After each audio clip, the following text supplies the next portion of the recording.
आज हम बनाने वाले हैं टोस्ट। नहीं, टोस्ट नहीं, बिस्किट।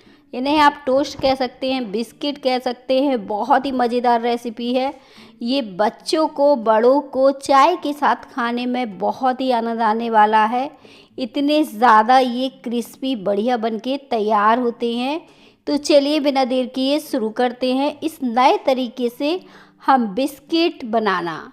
इसे बनाने के लिए मैंने क्या किया, ये दही लिया है और ये घर का जमा दही है। अगर आपको इसकी रेसिपी चाहिए है तो आप मुझे जल्दी जल्दी कमेंट कर सकते हो, इसी तरह से गाढ़ा गाढ़ा बढ़िया दही जमाने के लिए।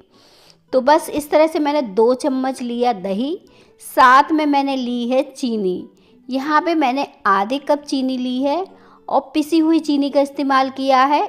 इस रेसिपी के लिए आपको पिसी हुई चीनी ही लेना है और दही भी सिर्फ 2 चम्मच लेना है, इससे ज़्यादा बिल्कुल नहीं लेना है।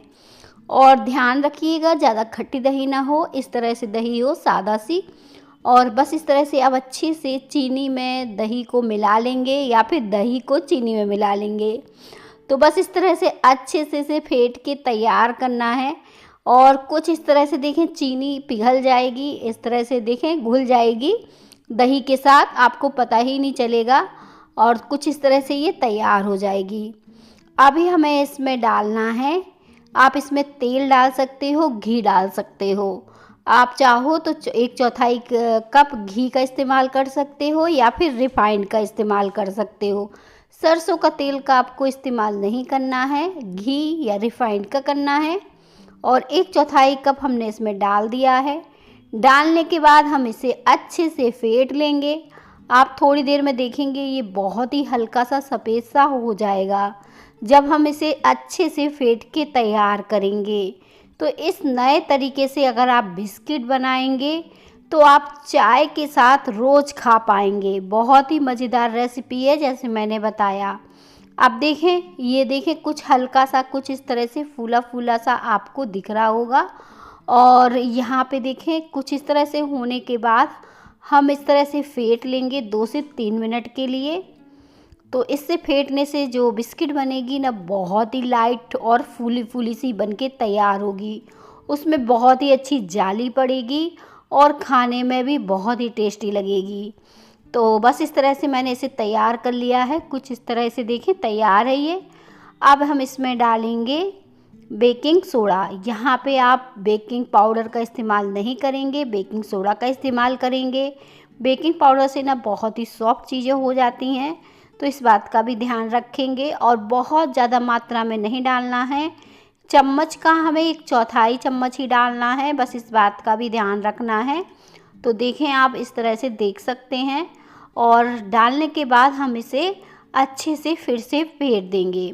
बहुत लोग इसे मीठा सोडा भी कहते हैं, खाने वाला, तो आप इस तरह से पता कर सकते हैं। जैसे ही हम इसमें डालेंगे तो इसमें दही की वजह से रिएक्शन होगा और ये हल्का फूला फूला सा बैटर हो जाएगा।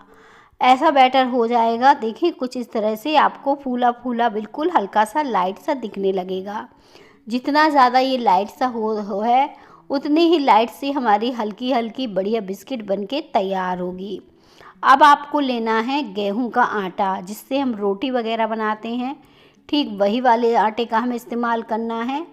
तो यहाँ पे मैंने 2 कप आटा लिया है, 1 कप अभी डाल दिया है, तो 1 कप और डालेंगे। अगर आप आटे का इस्तेमाल नहीं करना चाहते हैं तो यहाँ पे मैदे का भी इस्तेमाल कर सकते हैं, या फिर 1 कप गेहूं का आटा और 1 कप मैदा भी डाल सकते हैं। थोड़ा सा मैंने देखें आटा भी बचा लिया था, मैं बाद में डाल दूंगी। पहले मैं इन सारी चीज़ों को अच्छे से मिक्स कर लेती हूँ कुछ इस तरह से।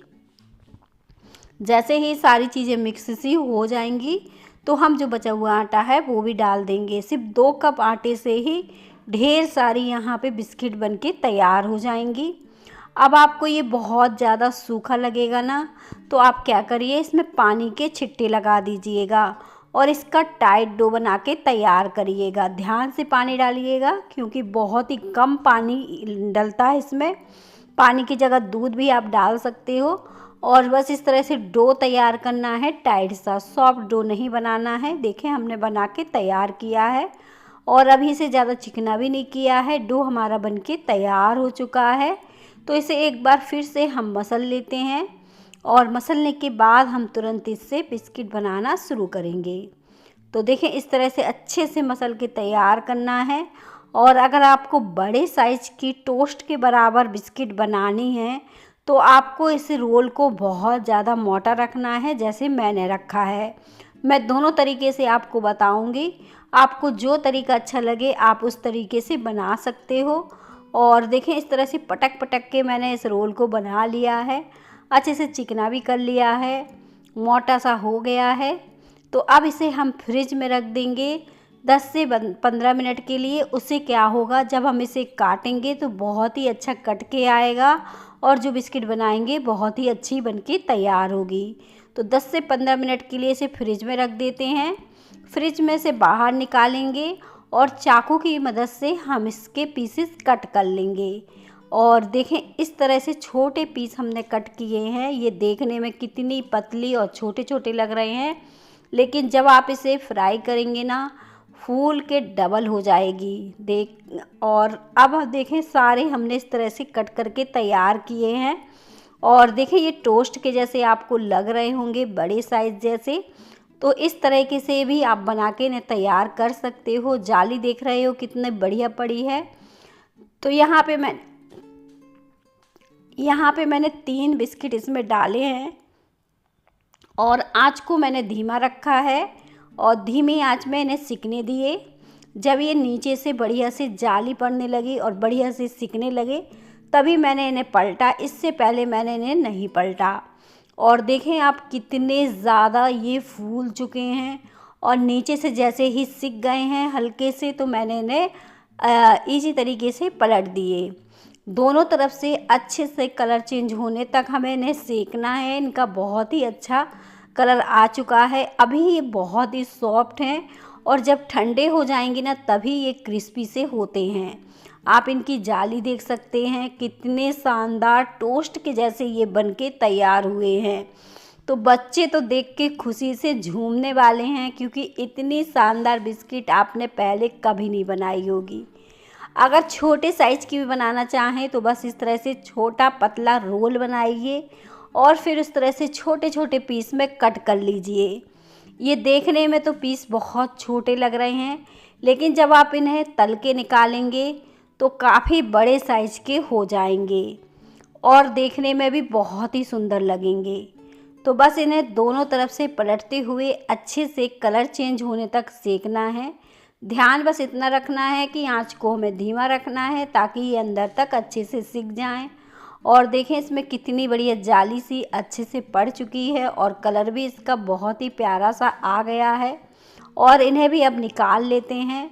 और मेरी रेसिपी अगर आपको अच्छी लगती हैं तो आप मुझे कमेंट कर सकते हैं। तो देखें सारे बिस्किट हमारे बनके तैयार हो गए हैं। चाय के साथ इसका आनंद लीजिए, महीनों तक खाइए, बिल्कुल भी ख़राब नहीं होगी। और घर के ही कुछ सामान से आप इसे बना के तैयार करोगे।